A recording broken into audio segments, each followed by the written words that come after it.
ಓಂ ಶಾಂತಿ. ಓಂ ಶಾಂತಿ. ಓಂ ಶಾಂತಿ. ಇವತ್ತು ರವಿವಾರ, ಭಾನುವಾರ, ಸೂರ್ಯನ ವಾರ. ಒಬ್ಬ ಸೂರ್ಯ ವಿಶ್ವಕ್ಕೆ ಉದಯವಾದಾಗ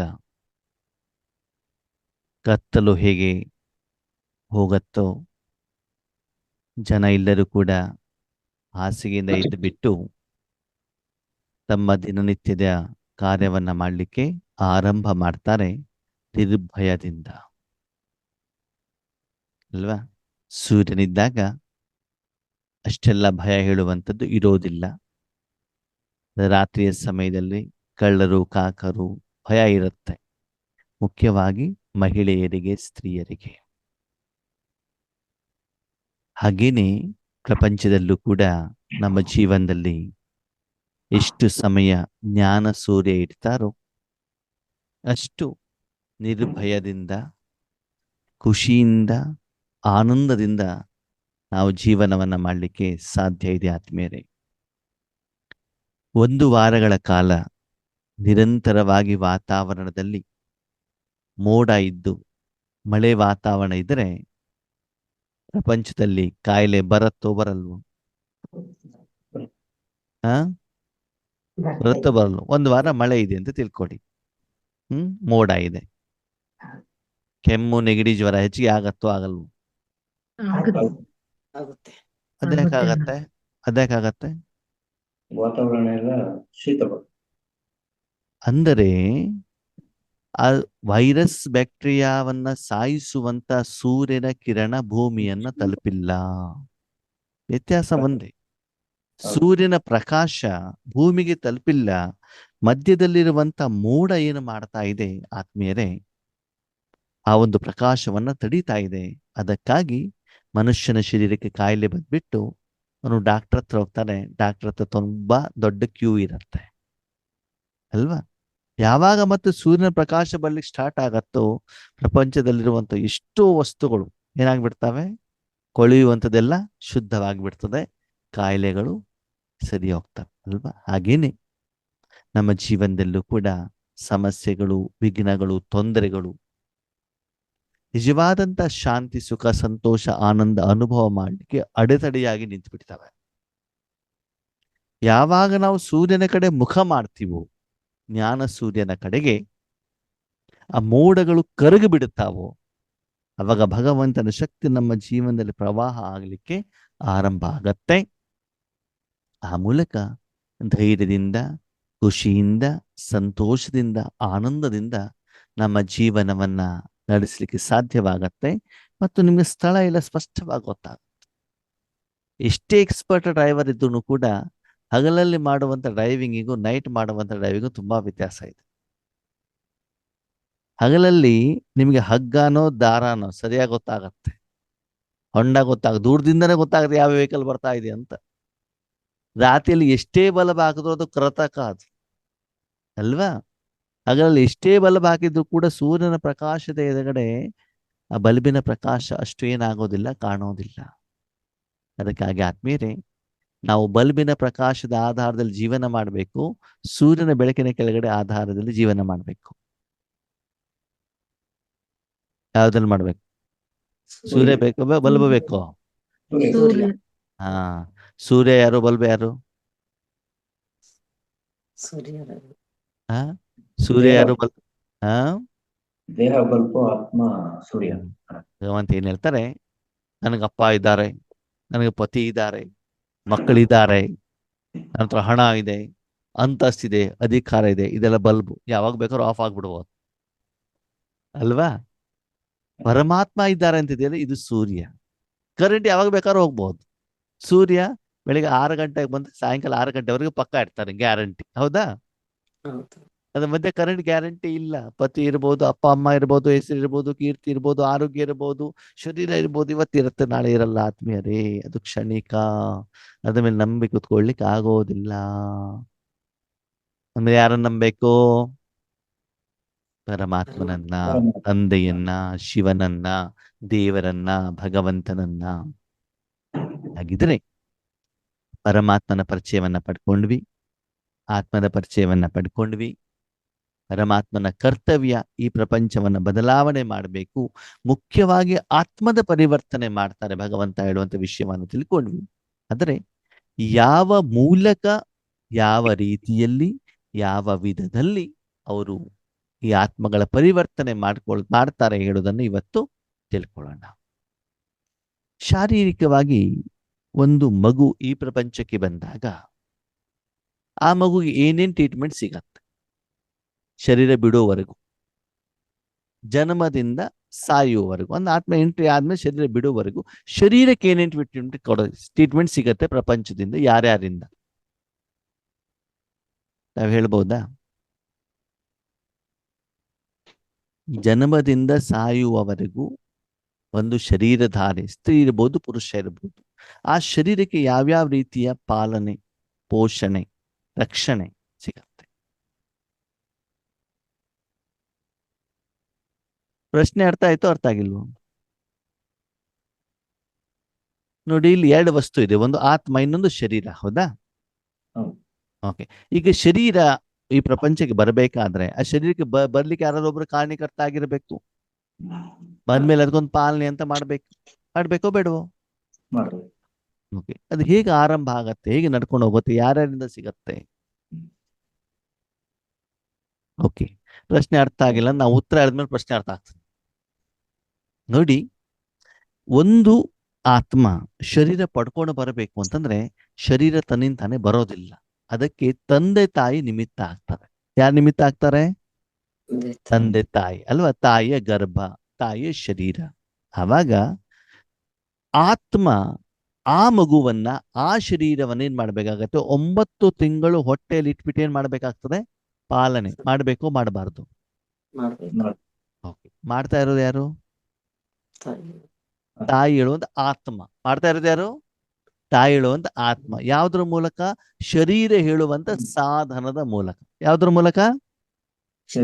ಶರೀರ ಹೇಳುವಂತ ಸಾಧನದ ಮೂಲಕ ತನ್ನ ಹೊಟ್ಟೆಯಲ್ಲಿ, ಗರ್ಭದಲ್ಲಿ 9 ತಿಂಗಳ ಕಾಲ ಆ ಮಾಂಸದ ಮುದ್ದೆಯನ್ನ, ಪಿಂಡವನ್ನ ಮಗುವಾಗಿ ಪರಿವರ್ತನೆ ಮಾಡುವಂತ ಕರ್ತವ್ಯ, ಜವಾಬ್ದಾರಿ ಯಾರ್ದು?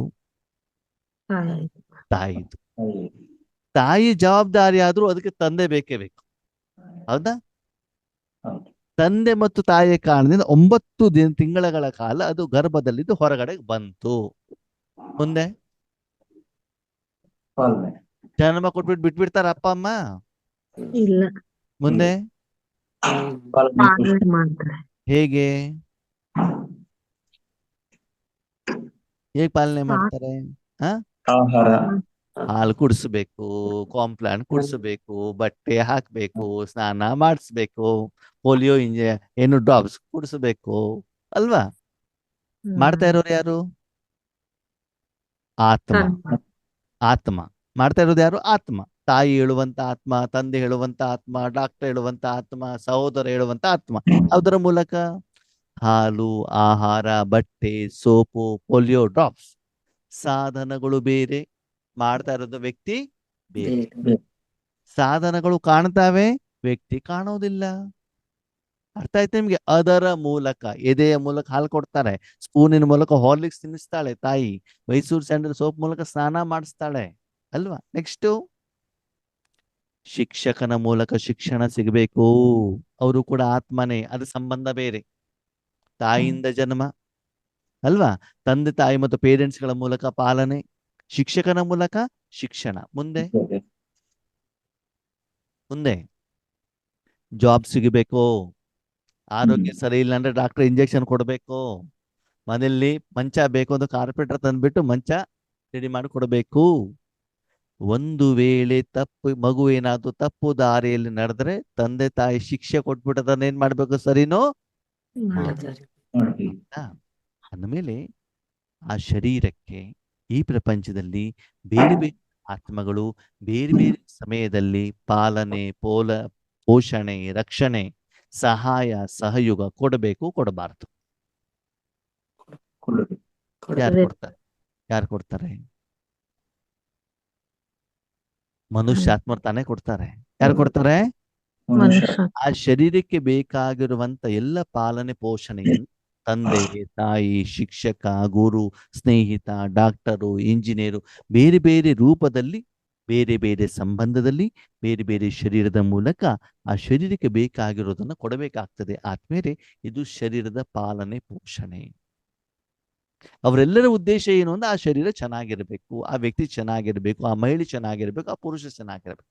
ಸರಿ, ಈಗ ಶರೀರಕ್ಕೆ ಪಾಲನೆ ಬೇಕು ಅಂತಂದ್ರೆ ಆತ್ಮಕ್ಕೂ ಪಾಲನೆ ಬೇಕೋ ಬೇಡವೋ? ಬೇಕು. ಬೇಕೋ ಬೇಡವೋ? ಬೇಕು. ಯಾರು ಕೊಡ್ಬೇಕು? ಪರ- ಪರಮಾತ್ಮ ಕೊಡ್ಬೇಕು. ಹೇಗೆ ಕೊಡ್ತಾರೆ?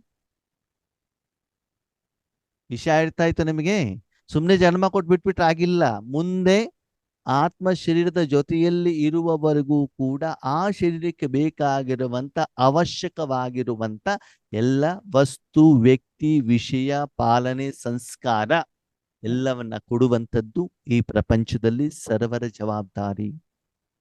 ಇದು ಸರ್ಕಾರದ ಜವಾಬ್ದಾರಿನೂ ಇರಬಹುದು, ಪಂಚತತ್ವಗಳ ಜವಾಬ್ದಾರಿನೂ ಇರಬಹುದು, ಅವರ ಸಹೋದರ ಜವಾಬ್ದಾರಿನೂ ಇರಬಹುದು. ಹಾಗೆ ಆದ್ಮೇಲೆ ಆತ್ಮಕ್ಕೂ ಕೂಡ ಎಲ್ಲ ರೀತಿಯ ಅವಶ್ಯಕತೆ ಅನುಗುಣವಾಗಿ ಸಮಯದ ಅನುಸಾರದಲ್ಲಿ ಏನೇನು ಬೇಕು ಅಂತ ಕೊಡುವಂತಹ ಯೋಗ್ಯತೆ, ಶಕ್ತಿ ಇರುವಂಥದ್ದು ಯಾರ ಹತ್ರ? ಆತ್ಮ. ಎಸ್. ಹಾಗೆ ಪರಮಾತ್ಮ ಪ್ರಪಂಚದಲ್ಲಿರುವಂತ ಪ್ರತಿಯೊಂದು ಆತ್ಮಗಳಿಗೆ ಯಾವ ರೀತಿ ಈ ಪಾಲನೆಯನ್ನ ಕೊಡ್ತಾರೆ ಅಂತ ನಾವಿವತ್ತೇನ್ ಮಾಡೋಣ? ಚರ್ಚೆಯನ್ನ ಮಾಡೋಣ. ಅದನ್ನ ಯಾವ ರೂಪದಲ್ಲಿ ಪ್ರಪಂಚದಲ್ಲಿ ತೋರಿಸಿದ್ದಾರೆ.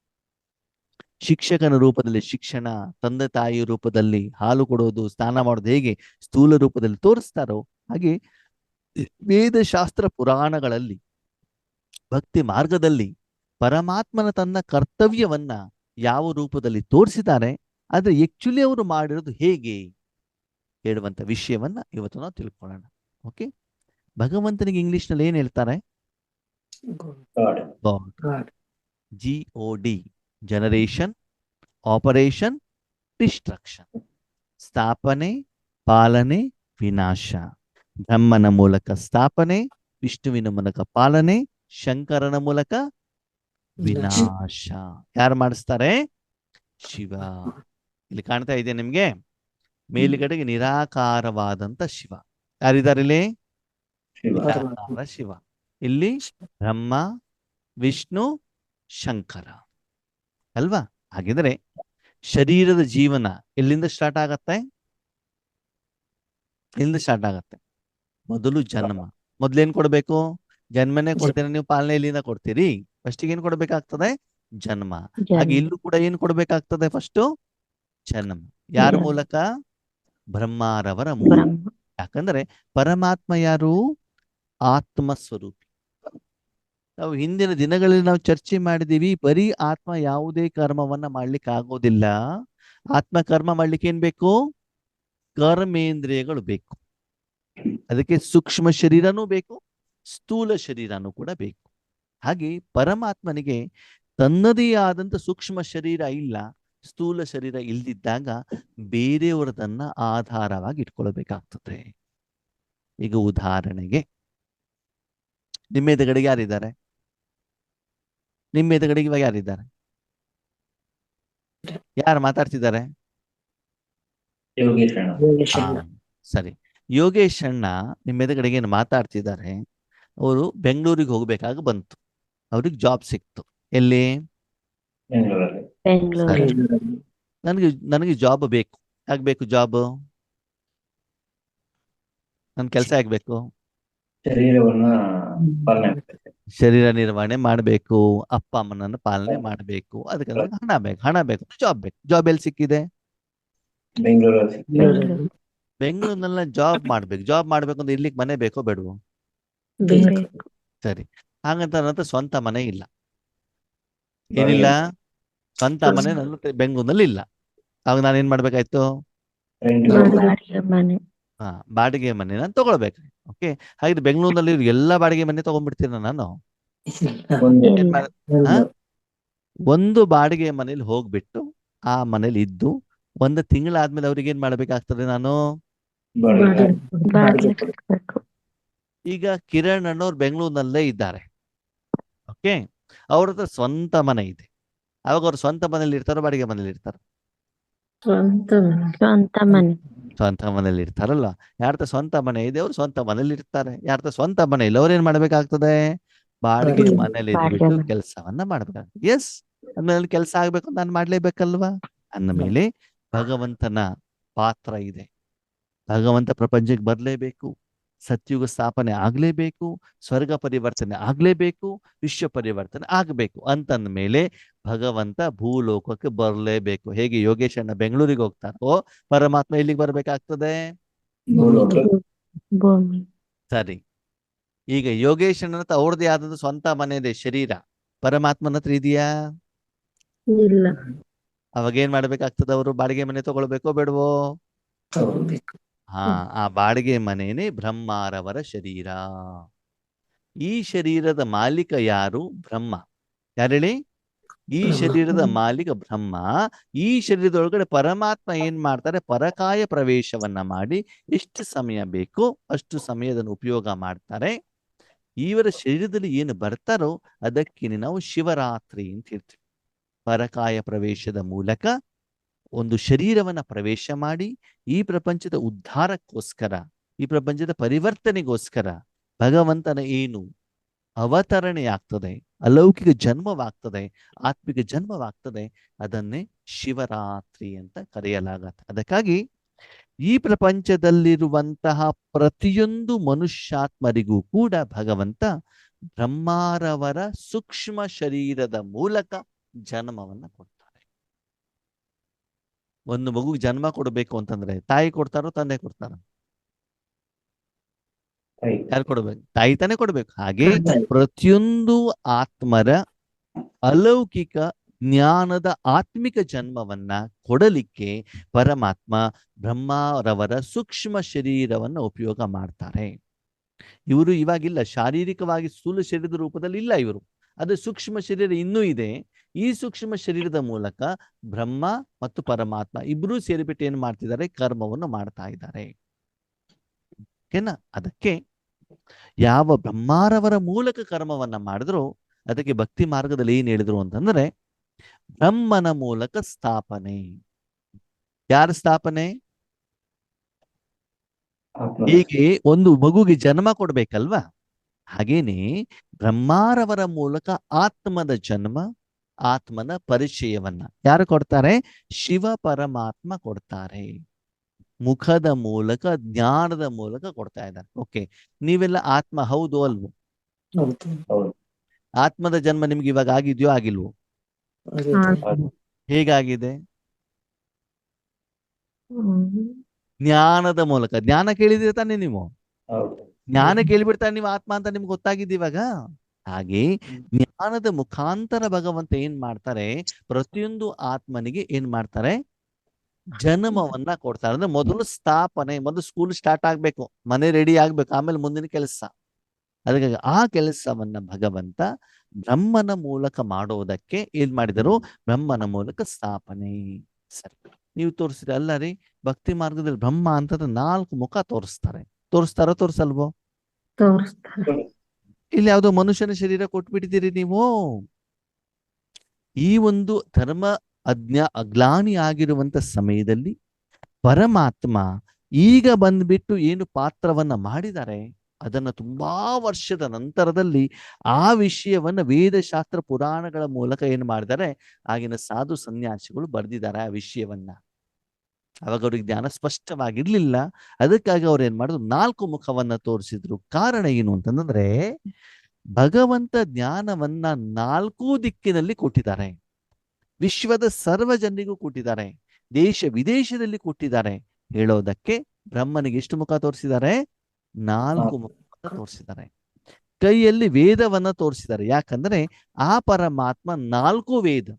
ಯಾವುದು ವೇದ ಅದು? ಯಜುರ್ವೇದ, ಸಾಮವೇದ, ಋಗ್ವೇದ, ಅಥರ್ವಣ ವೇದ. 4 ವೇದ, ಎಲ್ಲಾ ಶಾಸ್ತ್ರಗಳು, ಭಗವದ್ಗೀತೆ, ಎಲ್ಲ ಧರ್ಮ ಗ್ರಂಥಗಳು, ಎಲ್ಲದರ ಸಾರವನ್ನ ಯಾರ ಮೂಲಕ ತೋರಿಸಿದ್ದಾರೆ?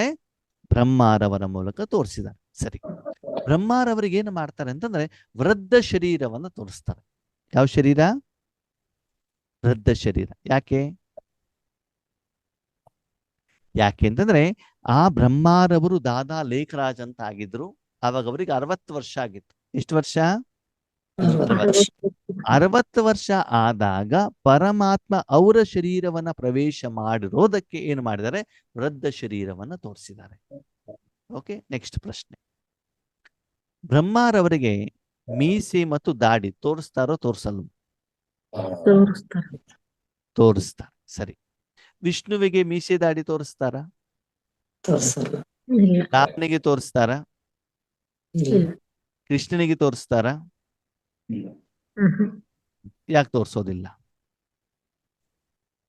ಗೊತ್ತಿಲ್ಲ. ಓಕೆ, ರಾಮನ ಮೂರ್ತಿ ಮಾಡಿ ಪೂಜೆ ಆಗತ್ತಾ? ಹೌದು. ಕೃಷ್ಣನ ಮೂರ್ತಿಗೆ ಪೂಜೆ ಆಗತ್ತಾ? ಆಗುತ್ತೆ. ವಿಷ್ಣುವಿನ ಮೂರ್ತಿಗೆ ಪೂಜೆ ಆಗತ್ತಾ? ಹೌದು. ಆಗುತ್ತೆ. ಬ್ರಹ್ಮನಿಗೆ ಪೂಜೆ ಆಗತ್ತಾ? ಆಗುದಿಲ್ಲ. ಆಗುತ್ತೆ. ಕಾರಣ ಏನು? ಆತ್ಮೀಯರಿ, ಪ್ರತಿಯೊಂದು ವಿಷಯದ ಹಿಂದ್ಗಡೆ ಆಧ್ಯಾತ್ಮಿಕವಾದಂತ ಯಥಾರ್ಥ ಜ್ಞಾನ ಇದೆ. ಅದನ್ನು ನೀವು ತಿಳ್ಕೊಳ್ತಾ ಹೋದಾಗ ನಿಮ್ಮ ಮನಸ್ಸು ಕ್ಲೀನ್ ಅಂಡ್ ಕ್ಲಿಯರ್ ಆಗತ್ತೆ. ಬ್ರಹ್ಮಾರವರಿಗೆ ವಿಶ್ವದಲ್ಲಿ 1 ಅಥವಾ 2 ಕಡೆ ಮಾತ್ರ ದೇವಸ್ಥಾನ ಇದೆ. ಒಂದು ಅಜ್ಮೀರಲ್ಲಿ. ಓಕೆ, ಅಜ್ಮೀರಲ್ಲಿ ಹೋಗ್ಬೇಕಾದ ಮಧ್ಯದಲ್ಲಿ ಒಂದು ಜಾಗ ಸಿಗುತ್ತೆ, ಅಲ್ಲಿ ಒಂದು, ಮತ್ತೊಂದಿಲ್ಲ, 2 ಕಡೆ ಮಾತ್ರ. ಹಾಗಿದ್ರೆ ಬ್ರಹ್ಮಾರವರ ಮೂಲಕ ಸ್ಥಾಪನೆ ಅಂತ ಹೇಳ್ತಾರೆ, ಆದ್ರೆ ಬ್ರಹ್ಮಾರವರಿಗೆ ಪೂಜೆ ಯಾಕಿಲ್ಲ? ಕಾರಣ ಏನು ಅಂತಂದ್ರೆ, ಬ್ರಹ್ಮಾರವರ ಶರೀರವನ್ನ ಭಗವಂತ ಪ್ರವೇಶ ಮಾಡಿದಾಗ ಆ ಶರೀರ ಮಲಿನವಾಗಿತ್ತು, ಪಂಚತತ್ವ ಮಲಿನವಾಗಿತ್ತು, ವಿಕಾರದಿಂದ ಜನ್ಮ ಪಡ್ಕೊಂಡಿರುವಂತ ಶರೀರ ಅದು. ಅಂತ ಸಮಯದಲ್ಲಿ ಪರಮಾತ್ಮ, ಪವಿತ್ರವಾಗಿರುವಂತ ಪರಮಾತ್ಮ ಎಂಟ್ರಿ ಆಗಿದ್ದಾರೆ. ಪರಮಾತ್ಮ ಪ್ಯೂರ್, ಪವಿತ್ರ, ಅದರಲ್ಲಿ ಏನು ಡೌಟೇ ಇಲ್ಲ. ಆದರೆ ಯಾವ ಶರೀರವನ್ನ ಪ್ರವೇಶ ಮಾಡಿದರೋ ಆ ಶರೀರ ಆ ಸಮಯದಲ್ಲಿ ಮಲಿನವಾಗಿರುವಂತ ಕಾರಣದಿಂದ ಆ ಶರೀರಕ್ಕೆ ಪೂಜೆ ಆಗುವುದಿಲ್ಲ. ಯಾವ ಶರೀರವನ್ನ ಕೃಷ್ಣ, ವಿಷ್ಣು, ರಾಮನ ರೂಪದಲ್ಲಿ ಬೇರೆ ಬೇರೆ ದೇವತೆಗಳನ್ನ ಭಗವಂತ ಉಪಯೋಗ ಮಾಡ್ತಾರೋ ತನ್ನ ಕಾರ್ಯಕ್ಕೆ, ಅವಾಗ ಆ ಶರೀರನೂ ಪವಿತ್ರವಾಗಿರ್ತದೆ, ಅದು ಒಳಗಡೆಗಿರುವಂತ ಆತ್ಮನೂ ಪವಿತ್ರವಾಗಿರ್ತದೆ, ಪ್ರವೇಶ ಮಾಡಿರುವಂತ ಪರಮಾತ್ಮನೂ ಪವಿತ್ರವಾಗಿರುವಂತ ಕಾರಣದಿಂದ ಆ ಪರಮಾತ್ಮನ ಸಹಿತ ಆ ಶರೀರವನ್ನು ಕೂಡ ಪೂಜೆ ಮಾಡಲಾಗತ್ತೆ. ಅರ್ಥ ಆಯ್ತು ನಿಮ್ಗೆ ವಿಷಯ ಏನು ಅಂತ? ಯಾವಾಗ ಭಗವಂತನ ಪ್ರವೇಶವಾದಾಗ ಪ್ರವೇಶವಾಗಿರುವಂತ ಶರೀರ ಪವಿತ್ರ ಆಗದೇ ಇರುವಂತ ಕಾರಣದಿಂದ ವಿಕಾರದಿಂದ ಜನ್ಮ ಆಗಿದೆ, ವಿಕಾರಕ್ಕೆ ಸಂಬಂಧಪಟ್ಟಂತ ಆಹಾರವನ್ನ ಪಡ್ಕೊಳ್ತಾ ಇದೆ. ಇವತ್ತು ನೀವು ಪ್ರಪಂಚದಲ್ಲಿ ನೋಡಿ, ಪರಿಶುದ್ಧತೆ ಇದೆಯೋ ವಿಕಾರ ಇದೆಯೋ? ಗಾಳಿ ಮಲಿನ, ನೀರು ಮಲಿನ, ಆಹಾರ ಮಲಿನ, ವಿಚಾರಗಳು ಮಲಿನ ಅಲ್ವಾ? ಅಂದ್ಮೇಲೆ ಇಂಥ ಪ್ರಪಂಚದಲ್ಲಿ ಶುದ್ಧವಾದಂತಹ ಒಂದು ಶರೀರ ಸಿಗಲಿಕ್ಕೆ ಹೇಗೆ ಸಾಧ್ಯ? ಆದರೆ ಅಂತಹ ವಾತಾವರಣದಲ್ಲಿ ಭಗವಂತ ಬರಬೇಕಾಗ್ತದೆ. ಆದ ಆ ಶರೀರ ಮಲಿನವಾಗಿರುವಂತ ಕಾರಣದಿಂದ ಆ ಶರೀರಕ್ಕೆ ಏನಿಲ್ಲ? ಪೂಜೆ ಇಲ್ಲ. ಮನಸ್ಸನ್ನು ಸ್ವಚ್ಛವಾಗಿಬಿಟ್ಟು ಭಗವಂತನ ಜ್ಞಾನವನ್ನು ಕೇಳ್ತಾ ಹೋಗಿ ಆದ್ಮೇಲೆ ಒಂದೊಂದೇ ರಹಸ್ಯಗಳು ನಿಮ್ಗೆ ಸ್ಪಷ್ಟವಾಗ್ತಾ ಹೋಗುತ್ತೆ. ಹಾಗೆ ಪ್ರಪಂಚದಲ್ಲಿ ಇರುವಂತ ಪ್ರತಿಯೊಂದು ಆತ್ಮಗಳಿಗೆ ಭಗವಂತ ತನ್ನ ಸಂದೇಶ ಕೊಡಬೇಕಾದಂತ ಸಂದರ್ಭದಲ್ಲಿ, ಆತ್ಮನ ಪರಿಚಯ ಕೊಡಬೇಕಾದಂತ ಸಂದರ್ಭದಲ್ಲಿ ಬ್ರಹ್ಮಾರವರ ಶರೀರದ ಮೂಲಕನೇ ಅವ್ರಿಗೇನು ಕೊಡ್ತಾರೆ? ಸ್ಥಾಪನೆ. ಅಂದ್ರೆ ಈಶ್ವರಿಯ ಜನ್ಮದ, ಈಶ್ವರಿಯ ಅಂತಂದ್ರೆ ಅವನಿಗೆ ಆ ರೀತಿ ಜನ್ಮವನ್ನ ಕೊಡ್ತಾರೆ, ಸ್ಥಾಪನೆ ಮಾಡ್ತಾರೆ. ಈಗ ನಿಮ್ಗೇನು ಈಶ್ವರ ಜ್ಞಾನವನ್ನ ಕೊಡ್ತಿದ್ದಾರೆ? ಮೊದಲು ಈಶ್ವರ, ನೆಕ್ಸ್ಟ್ ಬ್ರಹ್ಮ ಬಾಬಾ ಮತ್ತು ಅವರ ಸೂಕ್ಷ್ಮ ಶರೀರ, ಆ ಮೂಲಕ ನಿಮ್ಮ ಕಣ್ಣ ಎದುರುಗಡೆ ಕಾಣುವಂತ ಯೋಗೇಶಣ್ಣನ ಶರೀರ ಸುಮ್ಮನೆ ಸಾಧನ ಅಷ್ಟೇ. ಏನ್ ಹೇಳಿ? ಸಾಧನ ಅಷ್ಟೇ. ಆದ್ರೆ ಅದು ಹಿಂದ್ಗಡೆಗೆ ಇರೋದು ಯಾರು? ಶಿವ ಪರಮಾತ್ಮ, ಬ್ರಹ್ಮಾರವರ ಸೂಕ್ಷ್ಮ ಶರೀರ, ಮೇನ್ ಅವರು. ಓಕೆ, ಇದು ಶರೀರ ಸುಮ್ಮನೆ ನಿಮಿತ್ತ ಸಾಧನ ಅಷ್ಟೇ. ಈಗ ನೀವು ಕ್ಲಾಸ್ ಅನ್ನ ಕೇಳಿದಾಗ, CD ಹಾಕಿದಾಗ, ಪೆನ್ ಡ್ರೈವ್ ಹಾಕಿದಾಗ ಅದು ಸಾಧನ ಅಷ್ಟೇ ಆಗಿರುತ್ತದೆ. ಸಾಧನ ಬೇಕೇ ಅಲ್ವಾ? ಕರ್ಮೆಯಿಂದ ಇಲ್ದೇನೆ ಕರ್ಮ ಮಾಡ್ಲಿಕ್ಕೆ ಸಾಧ್ಯವಿಲ್ಲ. ಅದಕ್ಕಾಗಿ ಬ್ರಹ್ಮನ ಮೂಲಕ ಪ್ರತಿಯೊಂದು ಮನುಷ್ಯಾತ್ಮರ ಪರಮಾತ್ಮನ ಸಂದೇಶ ಕೊಡುವಂತಹ ಆತ್ಮಿಕ ಜನ್ಮದ ಸ್ಥಾಪನೆ. ಓಕೆ, ವಿಷ್ಣುವಿನ ಮೂಲಕ ಪಾಲನೆ. ಇಲ್ಲಿ ನಿರಾಕಾರ ರೂಪದಲ್ಲಿ ಜ್ಞಾನದ ಮೂಲಕ, ಶಕ್ತಿಗಳ ಮೂಲಕ ಸಮಸ್ಯೆ ಪರಿಹಾರ ಮಾಡುವುದರ ಮೂಲಕ, ವಿಘ್ನಗಳನ್ನು ದೂರ ಮಾಡುವುದರ ಮೂಲಕ, ಸಾಕ್ಷಾತ್ಕಾರದ ಮೂಲಕ ಏನು ಕರ್ಮವನ್ನು ಮಾಡ್ತಾರೆ ಅದನ್ನು ಸ್ಥೂಲ ರೂಪದಲ್ಲಿ ತೋರಿಸಲಾಗಿದೆ. ಯಾವ ರೂಪದಲ್ಲಿ ತೋರಿಸಿದ್ದಾರೆ? ಸ್ಥೂಲ ರೂಪದಲ್ಲಿ. ಮೊನ್ನೆ ನಿಮಗೆ ಪರಂಧಾಮವನ್ನ ತೋರಿಸಿದ್ವಲ್ಲ, ಅದನ್ನ ನೋಡ್ಲಿಕ್ಕೆ ಆಗೋದಿಲ್ಲ, ಆದರೆ ಅದನ್ನ ಆಕಾರದಲ್ಲಿ ನಿಮಗೆ ತೋರಿಸಲಾಗಿದೆ. ಹಾಗೆ ಸ್ಥೂಲ ರೂಪದಲ್ಲಿ ತೋರಿಸಿರೋದನ್ನ ನಾವೇನ್ ಮಾಡಿದ್ವಿ? ಇವರನ್ನೇ ಭಗವಂತ ಅಂತ ತಿಳ್ಕೊಂಡ್ಬಿಟ್ವಿ. ಹೀಗೆ ವಿಷ್ಣುವಿನ ಮೂಲಕ ಪಾಲನೆ. ವಿಷ್ಣುವಿಗೆ 2 ಕೈ ತೋರಿಸ್ತಾರೋ 4 ಕೈ ತೋರಿಸ್ತಾರೋ? ಆ 4 ಕೈ ಯಾರ್ದು? 2 ಲಕ್ಷ್ಮಿ, 2 ನಾರಾಯಣ. ಯಾರು? 2 ಲಕ್ಷ್ಮಿ, 2 ನಾರಾಯಣ. ಈಗ ಭಗವಂತನ ಪ್ರಶ್ನೆ, ನಾನು ನಿಮ್ಗೆ ಜ್ಞಾನವನ್ನ ಕೊಟ್ಟಿದ್ದೇನೆ, ಸರಿ, ಜನ್ಮ ಕೊಟ್ಬಿಟ್ಟು ಬಿಟ್ಬಿಡ್ಲಿಕ್ಕೆ ಆಗತ್ತಾ? ಏನ್ ಮಾಡ್ಬೇಕು? ಪಾಲನೆ ಮಾಡಿ. ಎಲ್ಲಿವರೆಗೆ? ಎಲ್ಲಿವರೆಗೆ? ಎಲ್ಲಿವರೆಗೆ? ಆತ್ಮ ಶರೀರ ಬಿಡೋವರೆಗೂ, ಹೌದು ತಾನೆ? ಹಾಗೆ ಈ ಒಂದು ಜನ್ಮದಲ್ಲಿ, ಈ ಒಂದು ಸಂಗಮ ಯುಗದಲ್ಲಿ ನಿಮಗೆ ಜನ್ಮ ಕೊಟ್ಟ ನಂತರ ನೀವು ಶರೀರ ಬಿಡುವವರೆಗೂ ನಿಮ್ಮನ್ನ ಪಾಲನೆ ಮಾಡುವ ಜವಾಬ್ದಾರಿ ಯಾರ್ದಂತೆ? ಯಾರ್ದು? ಪರಮಾತ್ಮಂದು ಜವಾಬ್ದಾರಿ. ಹೀಗೆ ತಾಯಿ ಜನ್ಮ ಕೊಟ್ಬಿಡ್ತಾರೆ, ಪಾಲನೆ ಕೊಡ್ಬೇಕಾದ ಬರೀ ತಾಯಿ ಮಾತ್ರ ಇರೋದಿಲ್ಲ, ಜೊತೆಲಿ ಯಾರು ಇರ್ತಾರೆ? ತಂದೆ, ಅಣ್ಣ, ತಮ್ಮ, ಚಿಕ್ಕಪ್ಪ, ಆಮೇಲೆ ಅಜ್ಜ, ಅಜ್ಜಿ, ಪಕ್ಕದ ಮನೆಯವರು, ಎದುರ ಮನೆಯವರು, ಎಲ್ಲರೂ ಕೂಡ ಇರ್ತಾರಲ್ವಾ? ಹಾಗೆ ಆತ್ಮದ ಪಾಲನೆಯನ್ನ ಈ ಒಂದು ಸಮಯದಲ್ಲಿ, ಈ ಶ್ರೇಷ್ಠ ಜನ್ಮದಲ್ಲಿ ಹೇಗೆ ಮಾಡ್ತಾರೆ ಅಂತಂದ್ರೆ, ಅದಕ್ಕೆ ಏನ್ ಮಾಡ್ತಾರೆ? 4 ಆಯುಧವನ್ನ ತೋರಿಸಿದ್ದಾರೆ. ಯಾರ ಕೈಯಲ್ಲಿ? ವಿಷ್ಣುವಿನ ಕೈಯಲ್ಲಿ. ಯಾವ್ದದು 4? ಶಂಕು ಚಕ್ರ, ಹಾ, ಶಂಕು ಚಕ್ರ, ಗದಾ ಪದ್ಮ. ಯಾವ್ದೇಳಿ? ಶಂಖ ಚಕ್ರ ಮತ್ತು ಗದಾ ಪದ್ಮ. ಓಕೆನಾ? ಸರಿ. ಹಾಗಿದ್ರೆ ಅದರ ಸಿಂಬಲ್ ಏನು? ಯಾವ ರೀತಿಯಲ್ಲಿ ನಮಗೆ ಪಾಲನೆಯನ್ನು ಕೊಡ್ತಾರೆ? ಈಗ ಶಾರೀರಿಕವಾಗೂ ಕೂಡ ನಮ್ಗೆ ಆಹಾರವನ್ನ ಕೊಟ್ಟು, ಬಟ್ಟೆಯನ್ನ ಕೊಟ್ಟು, ಕರೆಂಟ್ ಅನ್ನ ಕೊಟ್ಬಿಟ್ಟು, ಯಾವುದರ ಅವಶ್ಯಕತೆ ಇದೆಯೋ, ಆರೋಗ್ಯ ಸರಿ ಇಲ್ಲ ಅಂದ್ರೆ ಮೆಡಿಸಿನ್ ಅನ್ನ ಕೊಟ್ಬಿಟ್ಟು, ಹೇಗೆ ನಮಗೆ ಲೌಕಿಕ ರೂಪದಲ್ಲಿ, ಶಾರೀರಿಕ ರೂಪದಲ್ಲಿ ಪಾಲನೆ ಹೇಳುವಂಥದ್ದು ಸಿಗತ್ತೋ, ಅದೇ ರೀತಿ ಭಗವಂತ ಇಲ್ಲಿ ಏನ್ ಹೇಳ್ತಾರೆ? ಆತ್ಮಿಕ ರೂಪದಲ್ಲಿ ನಾನು ಈ ಸಮಯದಲ್ಲಿ ಭಗವಂತನ ಅವತರಣೆಯಾದಾಗ ಪ್ರತಿಯೊಂದು ನಿರಾಕಾರ ರೂಪದ ನನ್ನ ಮಕ್ಕಳನ್ನ, ಆತ್ಮರನ್ನ ನಾನು ಪಾಲನೆ ಮಾಡಿದೆನೋ, ಅದನ್ನ ಭಕ್ತಿ ಮಾರ್ಗದಲ್ಲಿ ಸ್ಥೂಲ ರೂಪದಲ್ಲಿ ತೋರಿಸುವಂತ ಪ್ರಯತ್ನವನ್ನ ಮಾಡಿದ್ದಾರೆ. ಹೇಗೆ ಪಾಲನೆಯನ್ನು ಕೊಡ್ತಾರೆ? ಮೊದಲು ಶಂಖ. ಶಂಖವನ್ನು ಊದಿದಾಗ ಯಾವ ಶಬ್ದ ಬರ್ತದೆ? ಯಾವ ಶಬ್ದ ಬರುತ್ತೆ? ಓಂ ಅಲ್ವಾ? ಅಂದ್ರೆ ಆತ್ಮನಿಗೆ ಭಗವಂತ ಶಂಖವನ್ನು ಯಾವುದರಿಂದ ಹೋಗ್ತಾರೆ? ಕೈಯಿಂದನೂ, ಮೂಗಿಂದನೂ, ಕಿವಿಯಿಂದನೂ? ಬಾಯಿಂದ ಅಲ್ವಾ? ಅದಕ್ಕಾಗಿ ಮೊದಲನೇದಾಗಿ ಭಗವಂತ ಮುಖದ ಜ್ಞಾನದ ಮೂಲಕ ಪಾಲನೆಯನ್ನ ಕೊಡ್ತಾರೆ. ಯಾವುದರ ಮೂಲಕ? ಜ್ಞಾನ. ಪ್ರತಿದಿನ ಮುರುಳಿ ಹೇಳುವಂತ ವಿಷಯದ ಮೂಲಕ, ನಿಮಿತ್ತ ಆತ್ಮರ ಮೂಲಕ, ನಿಮಗೆ ಜ್ಞಾನದ ಮೂಲಕ, ಶಕ್ತಿಯ ಮೂಲಕ, ಗುಣಗಳ ಮೂಲಕ, ಆಸ್ತಿಗಳ ಮೂಲಕ ಭಗವಂತ ಆತ್ಮಿಕ ಜ್ಞಾನವನ್ನ ತಿಳಿಸೋದು. ಯಾವುದು? ಆತ್ಮದ ಜ್ಞಾನ, ಶರೀರದ ಜ್ಞಾನ ಅಲ್ಲ. ಸ್ಥೂಲವಾಗಿ ಹೇಗೆ ಹಣ ಸಂಪಾದನೆ ಮಾಡಬೇಕು, ಹೇಗೆ ಖರ್ಚು ಮಾಡಬೇಕು, ಹೇಗೆ ಉಳಿತಾಯ ಮಾಡಬೇಕು, ಅದಲ್ಲ. ಆತ್ಮಕ್ಕೆ ಸಂಬಂಧಪಟ್ಟಂತ ಜ್ಞಾನವನ್ನ ತಿಳಿಸುವುದರ ಮೂಲಕ ನಿಮ್ಮ ಪಾಲನೆಯನ್ನು ಮಾಡ್ತಾರೆ. ಇನ್ನೊಂದು ಸ್ವಲ್ಪ 2 ಕಿವಿ ಓಪನ್ ಮಾಡ್ಬಿಟ್ಟು ಕೇಳಿ. ನಿಮ್ಮ ಪಾಲನೆ ಮಾಡೋದ್ರ ಜೊತೆಗೆ ನೀವು ದೊಡ್ಡವರಾದಾಗ ನಿಮ್ಮ ಮೂಲಕ ನಿಮ್ಮ ಸಹೋದರ ಆತ್ಮರ ಪಾಲನೆಯನ್ನೂ ಕೂಡ ಆ ಭಗವಂತ ನಿಮ್ಮ ಮೂಲಕ ಮಾಡ್ತಾರೆ. ಇವತ್ತಿಗೆ ಯೋಗೇಶ್ ಅಣ್ಣರವರ ಮೂಲಕ ನಿಮಿತ್ತವಾಗಿ ನಿಮ್ಮನ್ನ ಪಾಲನೆ ಮಾಡ್ತಿದ್ದಾರೆ. ಹೇಗೆ? ಪರಮಾತ್ಮ ವಿಷ್ಣುವಿನ ರೂಪದಲ್ಲಿ. ಪರಮಾತ್ಮ ಹಿಂದಿದ್ದಾರೆ, ನನ್ನ ಪಾಲನೆಯೂ ನಡೀತಾ ಇದೆ, ನನ್ನ ಮೂಲಕ ನಿಮ್ಮ ಪಾಲನೆಯೂ ಕೂಡ ನಡೀತಾ ಇದೆ. ಹೇಗೆ ಮನೇಲಿ ಮಕ್ಕಳು ದೊಡ್ಡವರಾದಾಗ ಹುಟ್ಟಿರುವಂತ ಚಿಕ್ಕ ಚಿಕ್ಕ ಮಕ್ಕಳನ್ನು ಪಾಲನೆ ಮಾಡಬೇಕು, ಮಾಡಬಾರ್ದು?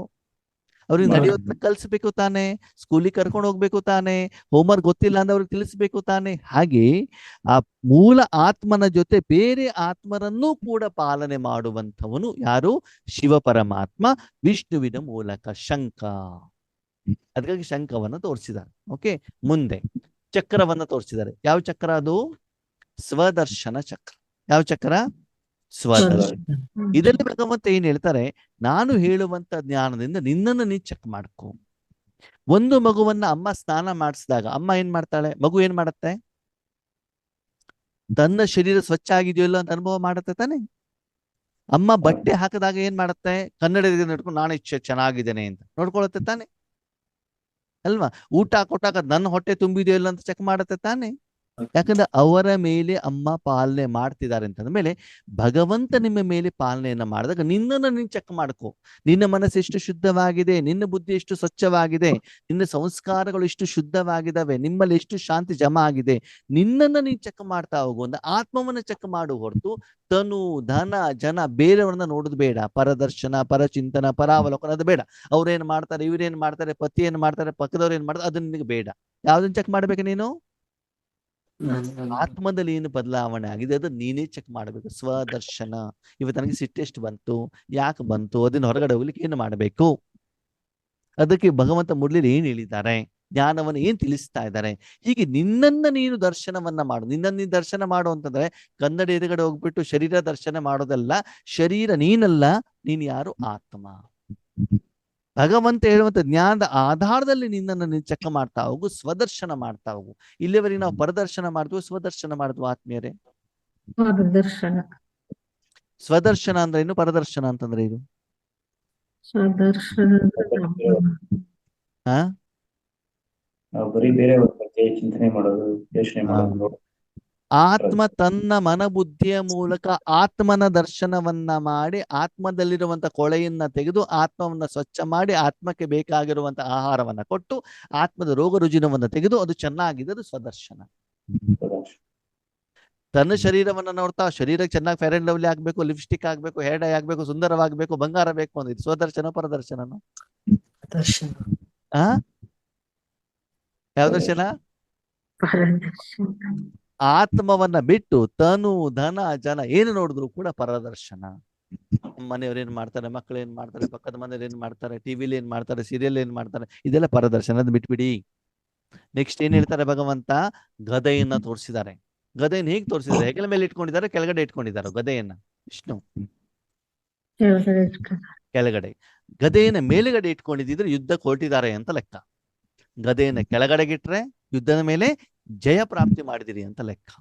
ಅಂತಂದ್ರೆ ಆದ್ಮೇಲೆ ನಿಮ್ಮ ದಿನನಿತ್ಯದ ಜೀವನದಲ್ಲಿ ಕರ್ಮಕ್ಷೇತ್ರಕ್ಕೆ ಹೋದಾಗ ಕಾಮ, ಕ್ರೋಧ, ಲೋಭ, ಮೋಹ, ಅಹಂಕಾರ ಹೇಳುವಂತ ಪಂಚ ವಿಕಾರಗಳು ನಿಮ್ಮ ಮೇಲೆ ಯುದ್ಧ ಮಾಡ್ತಾವೆ. ಏನ್ ಮಾಡ್ತಾವೆ?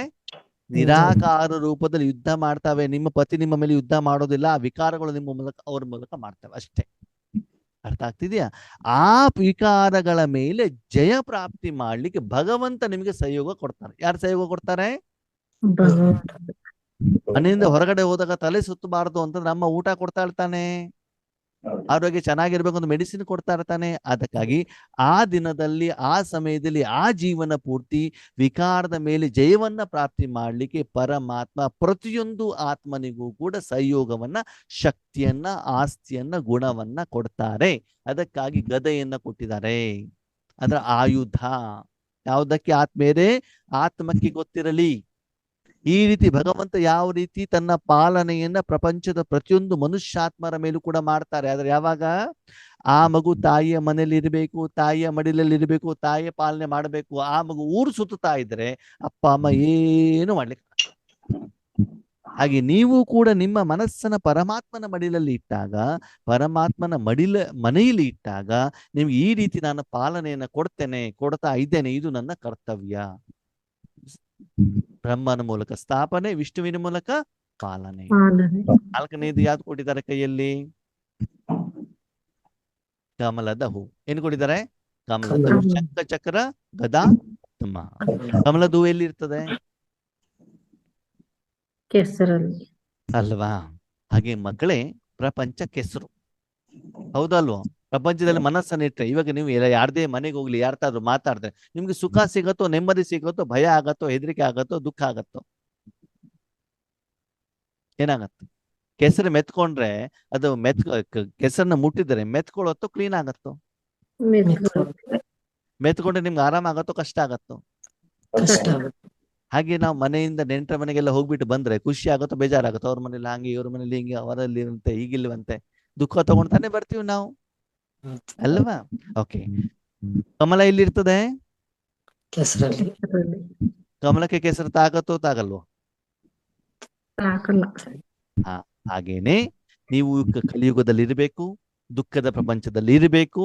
ಆದರೆ ನಿಮ್ಗೆ ಸ್ವಲ್ಪನೂ ಕೂಡ ದುಃಖದ ಪ್ರಭಾವ ಬೀಳದೆ ಇದ್ದಾಗೆ ನಿಮ್ಮನ್ನ ರಕ್ಷಣೆ ಮಾಡುವಂತ ಜವಾಬ್ದಾರಿ ಯಾರ್ದಂತೆ? ಪರಮಾತ್ಮ. ಕಲಿಯುಗದ ಅಜ್ಞಾನ ಅಂಧಕಾರದ ಸಮಯದಲ್ಲಿ ಪ್ರತಿದಿನ ಪ್ರತಿ ಕ್ಷಣ ನಿಮ್ಮನ್ನ ಮಡಿಲಲ್ಲಿ ಇಟ್ಕೊಂಡ್ಬಿಟ್ಟು ನಿಮ್ಗೆ ಕೆಳಗಡೆಗೆ ಕಾಲಿಟ್ರೆ ತಾನೇ ಕೆಸರತಾಗ್ತದೆ. ಮಡಿಲಲ್ಲಿ ಇದ್ರೆ ಆ ಮಗುಗೆ ಎಂದೂ ಕೂಡ ಕೆಸರತಾಗೋದಿಲ್ಲ. ಸದಾ ನಿಮ್ಮ ಮನಸ್ಸು ಬುದ್ಧಿಯನ್ನ ಮೇಲುಗಡೆಗೆ ಇಟ್ಬಿಟ್ಟು ಪ್ರತಿ ಸಮಯನೂ ಕೂಡ ಸುರಕ್ಷಿತವಾಗಿ ರಕ್ಷಣೆ ಮಾಡೋ ಜವಾಬ್ದಾರಿ ಯಾರ್ದಂತೆ? ತಾಯಿದು. ಪರಮಾತ್ಮನ್. ಯಾವಾಗ ನಿನ್ನ ಮನಸ್ಸನ್ನು ನನ್ನ ಕೈಲಿ ಕೊಟ್ಟಾಗ, ಅದಕ್ಕೆ ಭಗವದ್ಗೀತೆ ಹೇಳ್ತಾರೆ ಮನ್ ಮನಾಭವ. ನಿನ್ನ ಮನಸ್ಸನ್ನ ಯಾವಾಗ ಸದಾ ನನ್ನ ಕೈಯಲ್ಲಿ ಕೊಡ್ತೀಯೋ ಆ ಎಲ್ಲ ಸಮಯದಲ್ಲಿ ನಿನಗೆ ಜ್ಞಾನವನ್ನ ಕೊಡೋದರ ಮೂಲಕ, ನಿನ್ನನ್ನು ಪರಿವರ್ತನೆ ಮಾಡೋದರ ಮೂಲಕ, ಮಾಯೆ ಮೇಲೆ ವಿಜಯ ಪ್ರಾಪ್ತಿ ಮಾಡೋದರ ಮೂಲಕ ನಿನ್ನನ್ನು ಸದಾ ಶುದ್ಧ ಸ್ವಚ್ಛ ಪವಿತ್ರವಾಗಿ ಇಡುವಂತ ಜವಾಬ್ದಾರಿ ನನ್ನದು. ಯಾರ ಜವಾಬ್ದಾರಿ ಅಂತೆ? ಭಗವಂತಂದು. ಈ ರೀತಿ ಸರ್ವ ಆತ್ಮಗಳ ಪಾಲನೆಯನ್ನು ನಾನು ಮಾಡ್ತೇನೆ. ಅದಕ್ಕೆ ವಿಷ್ಣುವಿನ ಮೂಲಕ ಪಾಲನೆ ಅಂತ ಭಕ್ತಿ ಮಾರ್ಗದಲ್ಲಿ ಹೇಳಿದ್ದಾರೆ. ಈ ಮಧ್ಯದಲ್ಲಿ ಮಕ್ಕಳು ಕೆಲವೊಂದು ತಪ್ಪನ್ನ ಮಾಡ್ತಾರೆ. ಏನ್ ತಪ್ಪು ಮಾಡ್ತಾರೆ? ಮಡಿಲಲ್ಲಿ ಕೂತ್ಕೊಂಡ ಗೋಬಿ ಮಂಚೂರಿ ಬೇಕು ಅಂತ ಹೇಳ್ತಾರೆ, ಐಸ್ ಕ್ರೀಮ್ ಬೇಕು ಅಂತ ಹೇಳ್ತಾರೆ, ಆಟಿಕೆ ಸಾಮಾನು ಬೇಕು ಅಂತ ಹೇಳ್ತಾರೆ. ಓಕೆ, ಯಾಕಂದ್ರೆ ಹಳೆದೆಲ್ಲ ಸಂಸ್ಕಾರ ಬಂದಿರ್ತದಲ್ಲ, ಫ್ರೆಂಡ್ಸ್ಗಳ ಜೊತೆಗೆಲ್ಲ ಹೋಗಿ, ಅವಾಗ ಅದು ತಪ್ಪು ಅಂತ ಅದನ್ನ ಮಾಡಿ ಕ್ಲೀನ್ ಮಾಡ್ಬೇಕಾಗ್ತದೆ ಅಲ್ವಾ? ಊರೆಲ್ಲ ಸುತ್ಕೊಂಡ್ ಬಂದಿರ್ತಾರೆ. ಎಷ್ಟು ಮಕ್ಕಳಿಗೆ ಹೇಳಿದ್ರು ಕೂಡ ಕೆಸರು ಮಾಡ್ಕೊಂಡು ಬಂದಿರ್ತಾರ. ಆ ಮಕ್ಕಳನ್ನೇನ್ ಮಾಡ್ಬೇಕು? ಕ್ಲೀನ್ ಮಾಡ್ಬೇಕು. ಮಾಡಬಾರ್ದು. ಅದು ಯಾರು ಮಾಡ್ಬೇಕು? ತಾಯಿ. ಅದಕ್ಕೆ ಹೇಳ್ತಾರೆ ಶಂಕರನ ಮೂಲಕ ವಿನಾಶ. ಶಂಕರನ ರೂಪದಲ್ಲಿ ಮಕ್ಕಳು ಮಾಡ್ಕೊಂಡು ಬಂದಿರುವಂತ ಕೊಳೆಯನ್ನ ಕೆಸರನ್ನ ಸ್ವಚ್ಛ ಮಾಡುವಂತ ಕಾಯಕ ಯಾರು ಮಾಡ್ತಾರೆ? ಪರಮಾತ್ಮ ಮಾಡ್ತಾರೆ. ಯಾವಾಗ ಅಂತಂದ್ರೆ ದಿನದ ಸ್ವಲ್ಪ ಸಮಯದಲ್ಲಿ ನಿಮ್ಮ ಮನ ಬುದ್ಧಿ ಸಂಸ್ಕಾರವನ್ನ ತೆಗೆದು ಪರಮಾತ್ಮನ ಕೈಯಲ್ಲಿ ಮನಬುದ್ಧಿ ಸಂಸ್ಕಾರವನ್ನು ಕೊಟ್ಟಾಗ ಆ ಪರಮಾತ್ಮ ಮುಖ್ಯವಾಗಿ ಈ ಮೂರು ರೂಪದಲ್ಲಿ ಸ್ಥಾಪನೆ, ಪಾಲನೆ, ವಿನಾಶವನ್ನ ಮಾಡ್ತಾರೆ. ಮಗು ಪ್ರಪಂಚದಿಂದ ತಾಯಿ ಮನೆಗೆ ಬಂದು ತಾಯಿ ಮಡಿಲಲ್ಲಿ ಕೂತ್ಕೊಂಡಾಗ ಹೇಗೆ ತಾಯಿ ಆ ಮಗುವಿನ ಶರೀರಕ್ಕೆ ಲಾಲನೆ, ಪಾಲನೆ, ನಿದ್ರೆ, ಏಳಿಸೋದು ಎಲ್ಲವನ್ನ ಮಾಡ್ಬಿಟ್ಟು ಮತ್ತೆ ವಾಪಸ್ ಕರ್ಮಕ್ಷೇತ್ರಕ್ಕೆ ಕಳಿಸ್ತಾಳೋ, ಮತ್ತೆ ವಾಪಸ್ ಮಗು ಹೋಗ್ಬಿಟ್ಟು ಊರೆಲ್ಲ ಸುತ್ಕೊಂಡ್ಬಿಟ್ಟು ಎಲ್ಲ ಗಲೀಜು ಮಾಡ್ಕೊಂಡು ಬರೋದು, ತಿಂದಿರೋದೆಲ್ಲ ಆಹಾರ ಖಾಲಿ ಮಾಡ್ಕೊಂಡು ಬಂದ್ಬಿಡೋದು, ಫ್ರೆಂಡ್ಸ್ಗಳ ಜೊತೆಗೆ ಏನೇನೋ ಕೆಸರು ತಗೊಂಡು ಬಂದ್ಬಿಡೋದು. ಮತ್ತೆ ಮನೆಗೆ ಬಂದಾಗ ಅಮ್ಮ ಏನ್ ಮಾಡೋದು? ಕ್ಲೀನ್ ಮಾಡೋದು. ಮತ್ತೆ ಏನ್ ತಪ್ಪು ಮಾಡಿದೇನೆ ಅಂತ ಹೇಳುದು, ಮತ್ತೆ ಅವ್ರ ಜೊತೆಗೆ ಹೋಗ್ಬೇಡ, ನಾಳೆ ಜಗಳ ಆಗಿದೆಯಾ ಹೇಳ್ತಾ ತಾನೆ. ಹಾಗೆ ಪ್ರತಿದಿನ ನಾವು ರಾಜಯುಗಕ್ಕಂತ ಕೂತ್ಕೊಂಡಾಗ ಈ ರೀತಿ ಪಾಲನೆಯನ್ನ ಭಗವಂತ ಕೊಡ್ತಾರೆ. ಅದರ ನೆನಪಿನಾರ್ಥವಾಗಿ ಭಕ್ತಿ ಮಾರ್ಗದಲ್ಲಿ GOD ಅಂತ ಹೇಳಿಬಿಟ್ಟು ಬ್ರಹ್ಮನ ಮೂಲಕ ಸ್ಥಾಪನೆ, ವಿಷ್ಣುವಿನ ಮೂಲಕ ಪಾಲನೆ, ಶಂಕರನ ಮೂಲಕ ಏನ್ ಮಾಡ್ತಾರೆ? ವಿನಾಶ. ಹೇಗೆ ಶರೀರವನ್ನು ಸ್ವಚ್ಛ ಮಾಡ್ತಾರಲ್ಲ, ಹೊರಗಡೆ ತುಂಬಿಕೊಂಡು ಬಂದಿರುವಂತ ಮಲಿನವನ್ನು ಸ್ವಚ್ಛ ಮಾಡ್ತಾರೋ, ಹಾಗೆ ಭಗವಂತನು ಕೂಡ ನಮ್ಮಲ್ಲಿರುವಂತ ಸಂಸ್ಕಾರವನ್ನ, ಕೆಟ್ಟ ಗುಣಗಳನ್ನ ಏನ್ ಮಾಡ್ತಾರೆ? ಸುಟ್ಟಾಕ್ತಾರೆ. ಅದು ರಾಜಯೋಗದ ಮೂಲಕ. ಅದಕ್ಕಾಗಿ ಅಲ್ಲಿ ಶರೀರ ಹೇಳುವಂತ ಸಾಧನವನ್ನ ಆ ಮಗು ಶರೀರದ ತಾಯಿಯ ಕೈಯಲ್ಲಿ ಕೊಟ್ಟಾಗ ಆ ಶರೀರ ಹೇಳುವಂತ ಸಾಧನವನ್ನ ಆ ತಾಯಿ ಹೇಗೆ ಅದಕ್ಕೆ ಟ್ರೀಟ್ಮೆಂಟ್ ಕೊಡ್ತಾರೋ, ಹಾಗೆ ನೀವು ಆತ್ಮ ನಿಮ್ಮ ಮನಬುದ್ಧಿ ಹೇಳುವಂತ ಸಾಧನವನ್ನ ಪರಮಾತ್ಮನ ಕೈಯಲ್ಲಿ ಕೊಟ್ಟಾಗ ಈ ರೀತಿ ಎಲ್ಲ ಪಾಲನೆಯ, ಪ್ರೀತಿಯ, ಶಕ್ತಿಯ ಅನುಭವ ನಿಮಗೆ ಆಗುತ್ತೆ. ಇದು ರಾಜಯೋಗದ ಲಾಭ. ಗೊತ್ತಾಯ್ತು? ಇವಾಗ ತ್ರಿಮೂರ್ತಿ ಶಿವ.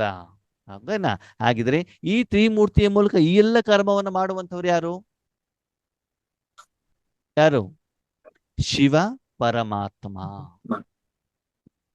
ಬ್ರಹ್ಮ, ವಿಷ್ಣು, ಶಂಕರ ನಿಮಿತ್ತ ಅಷ್ಟೇ. ಓಕೆ, ನಿಮ್ಗೆ ಕೊನೆಯ ಪ್ರಶ್ನೆ. ಎಲ್ಲರೂ ಆಡಿಯೋ ಆನ್ ಮಾಡ್ಬಿಟ್ಟು ಉತ್ತರ ಹೇಳಬೇಕು. ಓಕೆ, ಇಷ್ಟು ದಿನ ನಿಮ್ಗೆ ಜ್ಞಾನ ಹೇಳ್ತಾ ಇದ್ದಿದ್ ಯಾರು? ಯೋಗೇಶ್ ಅಣ್ಣನ? ಯಾರು ಹೇಳ್ತಾ ಇದ್ದ? ಯೋಗೇಶ್ ಅಣ್ಣನವರ ಮೂಲಕ ಶಿವ. ನಿಮ್ಮ ಮನಸ್ಸಲ್ಲಿ ಏನು ಪ್ರಶ್ನೆ ಇದೆ? ಏನೇನು ಗೊಂದಲಗಳಿದೆ? ಯಾವ ರೂಪದಲ್ಲಿ ಹೇಳಿದ್ರೆ ನಿಮ್ಗೆ ಭಗವಂತನ ಪ್ರತ್ಯಕ್ಷತೆಯ ಅರಿವಾಗ್ತದೆ ಅಂತ ಭಗವಂತನಿಗೆ ಗೊತ್ತು ಅಲ್ವಾ? ನಮ್ಮನ್ನ ಕೇವಲ ಸಾಧನವಾಗಿ ಉಪಯೋಗ ಮಾಡಿದ್ದಾರೆ. ಓಕೆ, ಇಲ್ಲಿ ಏನಾಗತ್ತೆ? ನೀವು ಸಹಜವಾಗಿ ಜ್ಞಾನ ಇಲ್ದೇನೆ ನೋಡಿದ್ರೆ ಶರೀರನೇ ಮಾತಾಡತ್ತೆ ಅಂತ ಗೊತ್ತಿರ್ತದೆ. ಜ್ಞಾನ ಸ್ಪಷ್ಟವಾಗಿ ಗೊತ್ತಿದ್ದಾಗ ಮಾತ್ರ ಏನಾಗತ್ತೆ? ಶರೀರ ಅಲ್ಲ, ಯಾರು ಮಾಡ್ತಾ ಇರೋದು? ಪರಮಾತ್ಮ ಮಾಡ್ತಾ ಇರೋದು ಅಂತ ಗೊತ್ತಾಗತ್ತಲ್ಲ. ಅದಕ್ಕಾಗಿ ಭಕ್ತಿ ಮಾರ್ಗದಲ್ಲಿ ಯಾವ ಸಾಧನವನ್ನು ಉಪಯೋಗ ಮಾಡಿದಾರೋ ಅವರೇ ಕರ್ಮ ಮಾಡಿದ್ದಾರೆ ಅಂತ ಈ ರೀತಿ ಎಲ್ಲ ಫೋಟೋಗಳನ್ನ ಏನ್ ಮಾಡಿದ್ದಾರೆ ತೋರಿಸಿದ್ದಾರೆ. ಅದ್ರ ಮುಖ್ಯವಾಗಿರುವಂಥದ್ದು ಅದರ ಹಿಂದ್ಗಡೆ ಇರುವಂತ ಅಗೋಚರವಾದಂತ ಶಕ್ತಿ ಏನ ಇದು ತ್ರಿಮೂರ್ತಿಯ ಒಂದು ಏನು ಅರ್ಥ. ಓಕೆ, ಮತ್ತು ವಾಪಸ್ ಮೊನ್ನೆ ಕೇಳುವಂತ ಪ್ರಶ್ನೆಗೆ ಉತ್ತರ ಹಾಗೆ ಉಳಿದಿದೆ, ಅದನ್ನ ನಾಳೆಗೆ ಉತ್ತರ ಕೊಡೋಣ. ಸರಿನಾ? ಇದನ್ನು ಹೇಳಿದೇನೆ ಮುಂದೆ ಹೇಳಿದಿದ್ರೆ ಏನಾಗೋದಿಲ್ಲ, ನಿಮ್ಗೆ ಅರ್ಥ ಆಗೋದಿಲ್ಲ. ನಮ್ಮ ಧರ್ಮವನ್ನು ಯಾರು ಸ್ಥಾಪನೆ ಮಾಡಿದ್ರು? ಇಲ್ಲಿ ಇವತ್ತು ನಮ್ಗೆ ಭಗವಂತ ಏನ್ ತಿಳಿಸಿದಾರಂತಂದ್ರೆ, ನಾನು ಈ ಪ್ರಪಂಚಕ್ಕೆ ಬಂದು ನನ್ನ ಪ್ರತಿಯೊಂದು ಮಗುವನ್ನ ಯಾವ ರೀತಿ ಆಧ್ಯಾತ್ಮಿಕ ರೂಪದಲ್ಲಿ ಆತ್ಮಿಕ ರೂಪದಲ್ಲಿ ಪಾಲನೆ ರಕ್ಷಣೆಯನ್ನ ನಾನು ಮಾಡ್ತೇನೆ, ಅದನ್ನ ಭಕ್ತಿ ಮಾರ್ಗದಲ್ಲಿ ಯಾವ ರೂಪದಲ್ಲಿ ತೋರಿಸಿದ್ದಾರೆ, ಅವರ ಕೈಯಲ್ಲಿ ಯಾವ್ಯಾವ ರೀತಿ ಸಾಧನವನ್ನ ತೋರಿಸಿದ್ದಾರೆ, ಅದರ ಆಧ್ಯಾತ್ಮಿಕ ರಹಸ್ಯ ಏನು ನಾನು ಆತ್ಮಿಕವಾಗಿ ಮಾಡಿದೆನೋ ಅದನ್ನು ಸ್ಥೂಲ ರೂಪದಲ್ಲಿ ಏನು ಮಾಡಿದ್ದಾರೆ ಅವ್ರು ತೋರಿಸುವಂತ ಪ್ರಯತ್ನವನ್ನ ಮಾಡಿದ್ದಾರೆ. ಅವ್ರದ್ದು ತಪ್ಪಿಲ್ಲ. ಎಲ್ಲಿವರೆಗೆ ನಾನು ಬಂದ್ಬಿಟ್ಟು ಆ ಸತ್ಯ ಜ್ಞಾನವನ್ನ ತಿಳಿಸೋದಿಲ್ವೋ ಅಲ್ಲಿವರೆಗೆ ಅವರಿಗೂ ಕೂಡ ಗೊತ್ತಾಗೋದಿಲ್ಲ. ಓಕೆ, ಅಚ್ಚಾ, ಓಂ ಶಾಂತಿ. ಇವತ್ತಿನ ಕ್ಲಾಸ್ ಇಲ್ಲಿಗೆ ನಿಲ್ಲಿಸೋಣ. ನಾಳೆ ಮತ್ತೆ 5 ಗಂಟೆಗೆ ನಾಳೆ ಭಗವಂತ ಏನು ಜ್ಞಾನ ತಿಳಿಸ್ತಾರೋ ಅದನ್ನು ತಿಳ್ಕೊಳ್ಳುವಂತ ಪ್ರಯತ್ನವನ್ನ ಮಾಡೋಣ.